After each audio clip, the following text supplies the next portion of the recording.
안녕하세요. 다둥아빠 편스토리 퇴근길 영상으로 다시 인사를 또 드립니다. 갑자기 구독자분이 15분으로 늘어났어요. 그래가지고 제가 이거 갑자기 왜 그럴까 막 그런 생각이 들더라고요.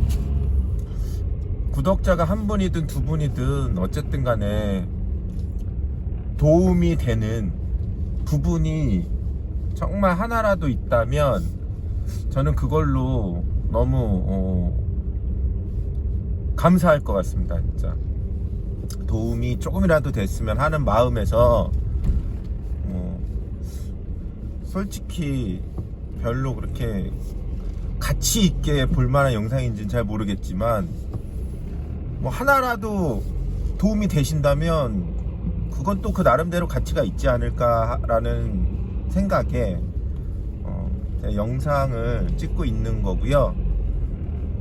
이렇게 15분의 구독자들께서 봐주시니까 좀 더 어떤 책임감이랄까 그런 부담감은 아닌 것 같고 아직은 그런 게 생기더라고요.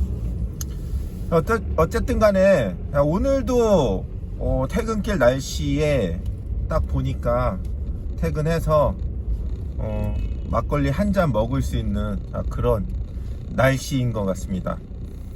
저희 그 점포 주변에 있는 미용실 사장님께서도 오늘은 좀 평상시보다 한 2-3시간 일찍 퇴근하시더라고요. 그래서 좀 날씨도 그렇고 그래 손님도 안 오시고 편의점이나 소매점은 매 한 가지인 것 같습니다. 날씨 영향을 좀 많이 받더라고요. 자, 그래서 오늘은 어떤 주제로 할까 생각하다가 좀 근본적인 그런 생각을 하는 주제로 한번 해볼까 합니다. 어떤 거냐면 왜 편의점을 해야만 하는가? 왜 편의점을 하나요? 라는 질문이에요. 그러니까 자영업 중에는 여러가지 있잖아요. 가장 대표적인 게 치킨서부터 시작해서 햄버거 가게 같은 것도 있겠고 여러가지가 있잖아요. 카페 같은 것도 있겠고 또 다른 찾아보면 분식점 같은 것도 있겠고 소매점, 도매, 사무용품점 아주 다양한, 그러니까 다양하지만 또 다양하지 않을 수도 있죠. 막상 내가 자영업을 한다고 치면 한 서너 가지, 내가 내 사정도 고려하고 해서 할 수 있는 거 한 서너 가지인 것 같은데, 이 중에서 편의점을 선택하시는 분들은 편의점 지금 하시는 사장님도 계실 거고, 아니면 오픈 준비를 하시는 분도 계실 거고, 아니면 마음속으로 지금 생각해서 알아보시는 분도 계실 거예요. 근데 왜 편의점을 선택하시냐, 왜? 라는 물음에 제가 한번 생각해 봤어요. 아까 왜 편의점을 하시려고 하지 다들? 나는 왜 편의점을 했지? 저는 다른 사정이 잘 아는 분야이기 때문에 한 것도 있지만, 객관적으로 생각해 보면 제일 1순위가 아마 1, 2위가 거의 비슷할 거예요. 자, 첫 번째, 투자금이 적게 든다. 그리고 나중에 접더라도, 가게를 접더라도 손실금이 적다. 요게 저는 1순위 같아요. 그리고 두 번째는 좀 운영하기가 다른 거보다 튀기고 이렇게 만들고 그런 거에 비해서 좀 용이하지 않을까. 경험을 해보신 분은 그렇게 생각하지 않으실 수도 있지만 어쨌든 간에 용이하다. 다른 거에 비해서 조금 운영이 용이하다. 이 두 가지가 가장 큰 요인일 것 같아요. 근데 지금 아직 시작 안 하신 분들을 위해서 말씀을 드리자면, 진짜 그러냐? 진짜 제 생각에는 그건 맞는 것 같아요. 요 두 가지는 투자 소액, 그러니까 뭐 고매출 점포를 내가 찾는다고 하면 거기에 보증금이나 월세도 높겠고, 뭐 기존에 거기에서 뭐 슈퍼나 뭐 편의점을 하고 있는 자리라면 권리금도 많이 줘야 되고, 그러면 투자금이 많이 올라가긴 해요. 그런 자리는 투자금이 많이 들긴 하는데, 그렇지 않은 자리라면은 다른 거에 비해서 소액이라고는 좀 그렇고, 좀 적게 투자를 하고 나중에 폐점이 뭐 장사가 안 돼서 접더라도 기간에 대한 그런, 그러니까 우리가 계약을 하면 보통 점주임차의 경우 5년이잖아요. 그러니까 기간에 대한 그런 제약은 굉장히 많은 거죠. 하지만 폐점으로 인한 손실금은 상대적으로 좀 적은 편이다. 그거는 맞는 것 같아요. 그래서 자영업을 처음에 하시려고 하는 분들이 편의점을 가장 쉽게, 그 다음에 생각 염두에 두고 있는 게 맞을 것 같아요. 자, 그러면 이렇게 좋은 점만 있느냐? 그건 아니죠. 좋은 점만 있지는 않습니다. 이 외에도 뭐 장점 두 가지 외에 뭐 대표적인 거니까 다른 뭐 장점들이 뭐 소소한 게 있겠죠. 그거 말고 이제 그러면은 단점이 뭐냐? 다른 거에 비해서 너무 안 좋은 거. 그거는 제가 전에 어떤 영상에서도 말씀을 드렸는데, 어떤 얘기를 하다가 이 시간의 제약이라는 게 너무 안 좋아요. 5년이라는, 그러니까 편의점은 대부분 그 시설을, 인테리어를 해주기 때문에 5년이라는 계약이 들어갑니다. 왜냐하면 5년 동안 내용연수를 5년을 잡고 그 인테리어에 대한 감가상각을 하기 때문이죠. 그래서 뭐 메이저 그 브랜드 편의점들의 경우는 대부분 다 5년으로 가죠. 본부임차의 경우는 다르죠.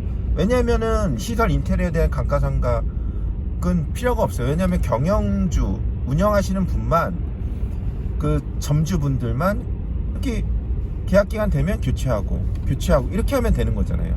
근데 점주임차의 경우는 그 점포에 대한 운영권, 임차권이 운영하시는 분이 갖고 계시기 때문에 그게 안 되죠. 그러니까 최소 계약 기간 동안에 걔네들은 본부는 감가상각으로 비용을 다 떨궈내야 된다는 거죠. 만약에 권리금이 있더라도 권리금을 5년 동안 상각을 하죠. 그래서 걔네들은 만약 권리금 지원을 해준다, 운영하시는 분이 기존의 점포를 인수하면서 권리금까지 지급한다. 그러면은 권리금을 뭐 몇천만 원, 뭐 3천만 원, 4천만 원 본부에서 지원을 해준다. 그럼 그것도 걔네들은 5년 동안 권리금을, 5년이면 60개월이죠. 60개월 동안 나눠서 다 비용에 집어넣는 거죠. 그러면 인테리어 감가상각되는 비용 집어넣고, 권리금 비용 집어넣고, 그 다음에 그 배분율에 의해서 자기네들이 벌어들이는 수익도 있겠고, 그 다음에 물건을 공급하면서 생기는 마진도 있겠고, 그 다음에 물류를 공급하면서 생기는 물류 마진도 또 일부 있겠고요. 뭐 그런 수익들에서 그런 비용들을 빼서 플러스가 된다고 하면 걔네들은 출점을 하는 게 맞죠. 그리고 그렇게 출점을 하고 있고요. 마이너스가 예상이 되는데 출점하는 경우는 없어요. 그러니까 개발 담당자 직원들이 점주님 이렇게, 사장님 이렇게 지원해주면 저희 회사 마이너스에 마이너스가 되면 결제가 안 나죠. 마이너스는 말이 안 되는 거고, 어쨌든 간에 회사에서 그런 것들이 있기 때문에 계약 기간을 2년 3년 이렇게 짧게 가져가면 너무 좋지만, 그렇게 할 수 없는 게 너무 진짜 최대의 단점이죠, 편의점은. 저는 뭐 다른 단점들도 뭐 여러 가지 막 있어요. 있는데 그 기간에 대한 단점이 정말 크다고 생각합니다. 다른 업종에 대비해서 장점하고 단점이 뚜렷합니다. 편의점은.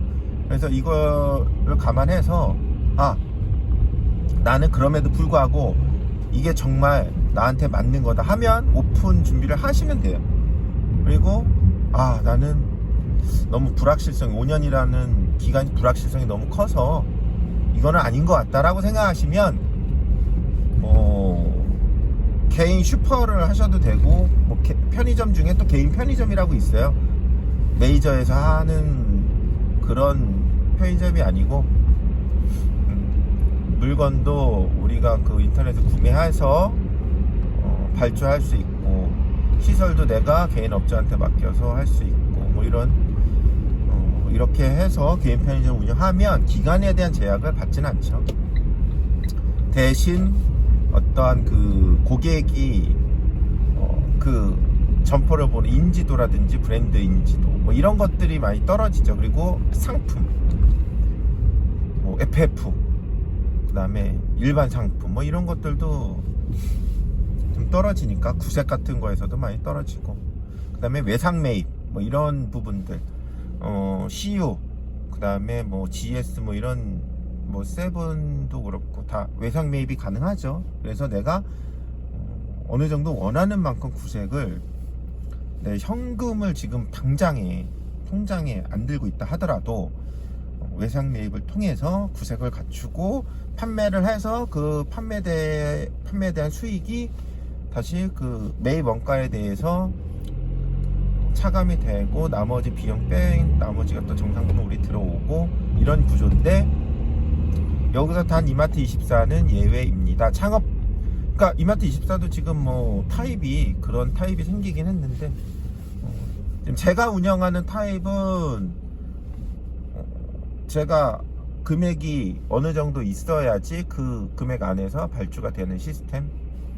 그게 보니까 창업지원으로 제가 오픈했거든요. 그래서 근데 지금은 외상 매입이 가능한 송금 시스템으로 지금은 새로 계약을 하는 것 같더라고요. 자, 어쨌든 간에 그런 시간에 대한 제약을 받지 않기 위해서는 다른 거를 포기해야 된다. 그래서 극명하게 장단점을 들 수 있는 게 장점 2가지, 그 다음에 단점은 최대 단점 하나.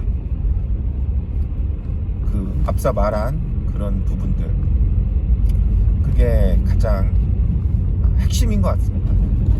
그래서 할지 말지 결정할 때는 이 2가지 먼저 우선 생각을 해보시고 그 다음에 이 2가지를 딱 생각해 봤을 때 그래도 난 편의점 하는 게 낫겠어 라고 생각이 드시면 그 다음에 상권 분석을 하고 이게 매출이 나올 자리인지 아닌지 따지고 수익이 날지 안 나올지 그 예상 매출에 의거해서 생각을 해보고 이렇게 들어가셔야 됩니다. 그렇게 수익 구조를 파악을 해 보신 다음에 그러면은 내가 오픈하게 되면 회사에서 본부에서 어느 정도 지원을 받아야 되는지 본인이 따져보셔야 돼요. 이 정도 받으면 내가 내 인건비 빼고 어느 정도 남는데 리스크가 크니까 본부에서 이 정도 지원을 좀 받아야 되겠다 라고 그거를 머릿속에 담고 계셔야 돼요. 그게 없으면 본부에서 좀 많이 좀 지원해 주세요 이런 식으로 가시면 많이가 뭐 어느 정도인지 그게 뭐 어느 정도가 되는지 서로 개념이 다르잖아요. 그러니까 명확하게 그거를 요구를 하셔야 돼요. 나는 여기서 예상 매출이 내가 어느 정도 나올 것 같은데 여기에 대해서 이 예상 매출을 놓고 보면 비용 제외하고 이게 뭐 얼마 한 300만원 400만원 떨어질 것 같다. 근데 여기는 그 예상 매출 안 나올 가능성이 좀 높은 리스크가 있다. 상권이 그렇기 때문에 니네들도 어느 정도 일시 뭐 지원금으로 얼마를 좀 지원해 달라. 아니면 뭐 특히 권리금 있는 데는 일시 지원금 지원을 받으시는 게 좋아요. 같이 리스크를 공유하는 겁니다. 그래야 돼요. 권리금이 예를 들어 뭐 5천이다, 뭐 7천이다, 뭐 1억이다, 뭐 이런 있을 수 있는데, 제 생각에는 최소 권리금은 일시지원금 50%는 지원을 받으시는 게 좋습니다. 그리고 일시지원금